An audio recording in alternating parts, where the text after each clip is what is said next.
का ध्यान रखना। सीनियरों के बारे में भी थोड़ा सा ने और उदयपुर प्रोग्राम मेवाड़ में उदयपुर और शाम तो को साथियों, 2 जय बजे। हिंद, जय भारत।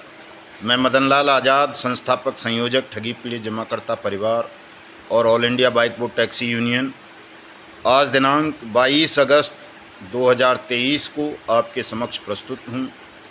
वीरभूमि मेवाड़ राजस्थान के राजसमंद से स्वागत है आप सबका आज के इस एपिसोड में।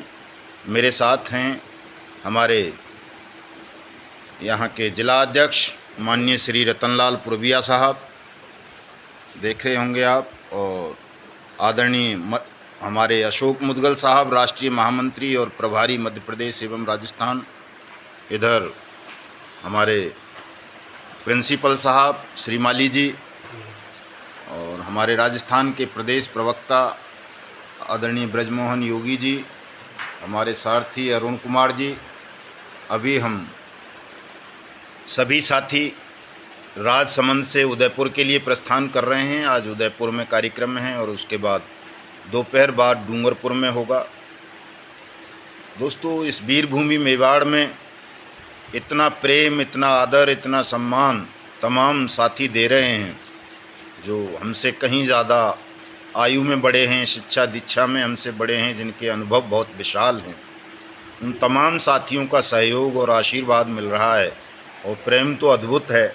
मैं तो अभिभूत हूँ और मुझे अब नहीं लगता कि जब वीरभूमि राजस्थान जाग चुकी है तो कोई भी बुरी ताकत आपके भुगतान के अभियान को रोक सकेगी या आपका भुगतान नहीं होगा। निश्चित रूप से आप सबका भुगतान होगा। और इस कड़ी में जो हमारी मिशन भुगतान भारत यात्रा कार्यक्रम चल रहा था, इसमें आज और एक बड़ी उपलब्धि जुड़ गई है साथियों। मैं उसे आप सबके साथ साझा करना चाहूँगा। वैसे मैंने अपनी फेसबुक आईडी मदन लाल आज़ाद पर वो लगाई है, वहाँ जा कर के देख सकते हो। जो डिमांड हमारी बहुत दिनों से चल रही थी, डिमांड क्या थी? ये एक्ट में लिखा हुआ था कि कोई भी सक्षम या सहायक सक्षम अधिकारी अनियमित जमा योजनाएं पाबंदी कानून 2019 के अंतर्गत यदि किसी भी ज़िले या तहसील में नियुक्त हुआ है तो वो अपने क्षेत्र के तमाम अखबारों में, टीवी चैनल्स पर विज्ञापन देगा इस बात का कि मैं अनियमित जमा योजनाएं पाबंदी कानून 2019 के अंतर्गत भुगतान अधिकारी हूं और मेरे क्षेत्र के जो भी ठगी पीड़ित जमाकर्ता परिवार हैं वो मेरे यहां आवेदन करके अपना भुगतान प्राप्त कर सकते हैं। तो दोस्तों, ये बिहार के सारण छपरा ज़िले से शुरुआत हो गई है। कल के तमाम अखबारों में ये विज्ञापन वहाँ के सक्षम अधिकारी ने, जिला पदाधिकारी ने प्रेषित किया है, पब्लिश करवाया है। और इसमें ठगी पीड़ित जमाकर्ता परिवारों के आवेदन भुगतान के लिए आमंत्रित किए गए हैं। ये प्रक्रिया बहुत जल्दी पूरे देश में आरंभ करवानी है दोस्तों। और जो इस प्रक्रिया को आरंभ नहीं करेंगे जिला पदाधिकारी, जिला कलेक्टर, डीसी, एसडीएम या राज्य सरकारें, उनकी हम खिलाफत करेंगे। लेकिन हम बिहार के मुख्यमंत्री माननीय नीतीश कुमार जी को बहुत बहुत धन्यवाद देंगे, आभार व्यक्त करेंगे कि उन्होंने अनियमित जमा योजनाएं पाबंदी कानून 2019 भले ही देर से एक्सेप्ट किया बिहार में, लेकिन प्रॉपर वे में कार्रवाई शुरू की है। पहली कार्रवाई यही होती है इसमें कि जो इस एक्ट के तहत भुगतान अधिकारी नियुक्त किए गए हैं वो विज्ञापन पब्लिश करें, बोर्ड लगवाएं, होर्डिंग लगवाएं, दीवारों पर लिखवाएं कि मैं भुगतान अधिकारी हूं इस कानून के अंतर्गत, मेरे यहां आकर के सब अपना आवेदन दाखिल करें, मैं उनका भुगतान करूंगा। दूसरी प्रक्रिया अपने कार्यालय पर पदपट्टिका लगाने की होती है। तीसरी प्रक्रिया आवेदन लेने की होती है। चौथी प्रक्रिया नोटिस की होती है कि नोटिस इशू करें संबंधित कंपनी या क्रेडिट कोऑपरेटिव सोसाइटी को और उसको आदेशित करें कि वो 7 दिन में या अधिकतम 30 दिन के अंदर अंदर आवेदक की जमा राशि का 2 से 3 गुना पैसा वापस करे। और अगर वो वापस ना करे सक्षम अधिकारी के आदेश के बाद, तो उसके खिलाफ एसपी क्राइम को लेटर लिखकर मुकदमा दर्ज कराएं, उसकी प्रॉपर्टीज़ को चिन्हित करें, सीज करें, नीलाम करें और 180 दिन के अंदर अंदर 2 से 3 गुना पैसा आवेदक का वापस करें। यहाँ एक बात ध्यान रखने की है दोस्तों, बहुत सारे लोग कंफ्यूज होते हैं कि शायद सबका पैसा भुगतान करना है सक्षम अधिकारी को। सबका नहीं करना है, केवल उनका भुगतान करेगा जो भी उसके समक्ष अपना आवेदन दाखिल करेंगे। सबसे लेना देना नहीं है। कई लोग घबराते हैं कि साहब इतनी प्रॉपर्टी नहीं हुई तो कैसे बटेगा, इससे कोई लेना देना नहीं है। जो आवेदन करेगा उसका भुगतान सक्षम अधिकारी करेगा। जो घर बैठे हैं आवेदन नहीं कर रहे उनका भुगतान करने के लिए वो बाउंड नहीं है। तो ये एक बड़ी खुशखबरी है, बड़ी राहत है कि जो बिहार से शुरुआत हो चुकी है वो पूरे देश में अब शुरुआत होगी। दूसरी खबर दोस्तों ये उत्तर प्रदेश से आई है, ये भी बड़ी खबर है। आज कैबिनेट की मीटिंग हो रही है। योगी आदित्यनाथ अपनी कैबिनेट की मीटिंग बुला रहे हैं और उसमें जो भी उत्तर प्रदेश के ठगी पीड़ित जमाकर्ता परिवार हैं उनको भुगतान करने के लिए नियमावली तय की जाएगी। ये भी एक बड़ी खबर है।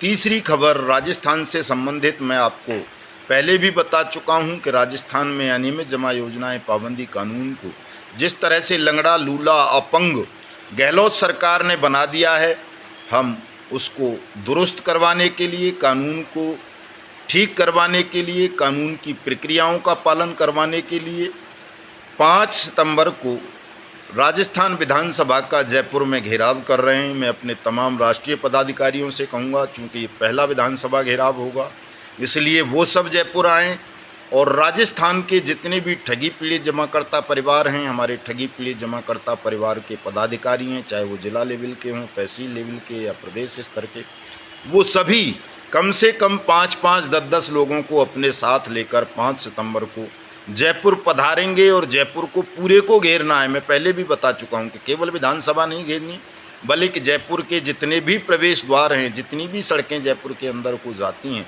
उन सबको होर्डिंग, बैनर और तख्तियों के साथ घेरना है और नारे वही लगाने हैं कि भुगतान हमारा अधिकार, भुगतान करो या सत्ता छोड़ो, ठग बेईमानो भारत छोड़ो, पहले भुगतान फिर मतदान, बट्स कानून लागू करो, हमारा पैसा वापस दो। इन नारों के साथ हमें जयपुर विधानसभा का घेराव करना है और जैसा का रुझान मिल रहा है इस वक्त देश भर से, मैं समझता हूँ 5 सितंबर को ही जयपुर में ये ऐलान हो जाएगा। मुख्यमंत्री को स्वयं घोषणा करनी पड़ेगी कि जो भी इस कानून में उन्होंने विसंगतियां पैदा कर दी हैं उन विसंगतियों को दूर करेंगे और राजस्थान के प्रत्येक ठगी पीड़ित जमाकर्ता परिवार के आवेदन लेकर उनका भुगतान करवाएंगे। चूँकि यहाँ मैं समझता हूँ वैसे तो पुराने जो PLS के लीडर रहे होंगे उनके बहकावे में या कहने पर आकर मुख्यमंत्री ने ये किया होगा भेदभावपूर्ण वाला काम कि केवल क्रेडिट कोऑपरेटिव सोसाइटीज़ के विक्टिम्स का भुगतान करवाओ या उनके आवेदन लो सहकार पोर्टल के माध्यम से, बाकी PACL, पल्स या PGF, JBG या कुबेर या बाइक बोट, हेलो टैक्सी या जो साईं प्रसाद, समृद्धा फूड्स या साईं वो कौन सा है साईं राम, ये इतनी जिस तरह की पिनकोन वगैरह जो कंपनी हैं उनके पीड़ितों को ऐसे ही छोड़ दो। नहीं तो जो पूर्व में यहाँ कांग्रेस प्रायोजित आंदोलन रहे हैं ठगी पीड़ितों के लिए वो खत्म हो जाएंगे। मेरी समझ में जो बात आ रही है ये आ रही है कि उन नेताओं ने, चूँकि उनमें से कई मुख्यमंत्री जी के नज़दीकी हैं, उन्होंने मुख्यमंत्री को गुमराह किया होगा या अपने विश्वास में लेकर ऐसा भेदभावपूर्ण नोटिफिकेशन राजस्थान में करवाया होगा। मुख्यमंत्री हमसे मिलेंगे तो ठीक है, नहीं भी मिलेंगे तो हम उनका ज़बरदस्त घेराव करेंगे, उनका पुतला जलाएंगे और राजस्थान की कांग्रेस सरकार को फिर ध्वस्त करने का काम करेंगे। नई सरकार यहाँ लेकर के आएंगे और सबका भुगतान सुनिश्चित कराएंगे। दोस्तों, हमारी किसी से कोई मित्रता नहीं है, किसी से कोई शत्रुता नहीं है। कई साथी कल मुझे कह रहे थे साहब हमें लगता था आप सरकारी पक्ष के आदमी नहीं हैं, आदमी हैं तो जल्दी काम करवा देंगे। ऐसा नहीं है, मैं सरकारी पक्ष का बिल्कुल नहीं हूँ। मैं तो केवल न्याय के पक्ष में हूँ कि न्याय हो, सरकार किसी की भी हो। मैं तो हमेशा कहता हूँ दाऊद भी अगर भारत का प्रधानमंत्री बन जाए दुबई से आके तो मुझे कोई अंतर नहीं पड़ेगा, लेकिन अगर वो कानून का उल्लंघन करेगा, कानून की अनुपालना नहीं करेगा, ठगी पीड़ितों का भुगतान नहीं करेगा तो मैं दाऊद को भी उसी तरह से ध्वस्त करने का काम करूँगा जिस तरह से आज मैं मोदी या गहलोत जैसे नेताओं के ध्वस्तीकरण की बात करता हूँ। तो मेरा किसी से कोई प्रेम नहीं है, कोई शत्रुता नहीं है, कोई मित्रता नहीं है, केवल न्याय के पक्ष में हूँ। न्याय करो, न्याय नहीं करोगे तो सीधी सी बात है सबको दंडित किया जाएगा, सबको सत्ता से बाहर किया जाएगा और हिंदुस्तान में जनता राज की स्थापना की जाएगी, न्याय की स्थापना की जाएगी। सत्य, न्याय और कानून तीनों के माध्यम से हमें हिंदुस्तान को चलाना है। किसी के विवेकाधिकार के अधीन हम हिंदुस्तान को नहीं रहने देंगे दोस्तों। हमारी यही प्रतिज्ञा है, यही संकल्प है और आप सबको पता है ईश्वर का आशीर्वाद हमें प्राप्त है। इसीलिए इस एक साल में हमने इतनी उपलब्धियां प्राप्त की हैं जिनका बखान नहीं किया जा सकता। तमाम राज्यों में बट्स कानून को लेकर चर्चाएं शुरू हो गई हैं और सबसे बड़ी बात, देश के 42 करोड़ ठगी पीड़ित जमा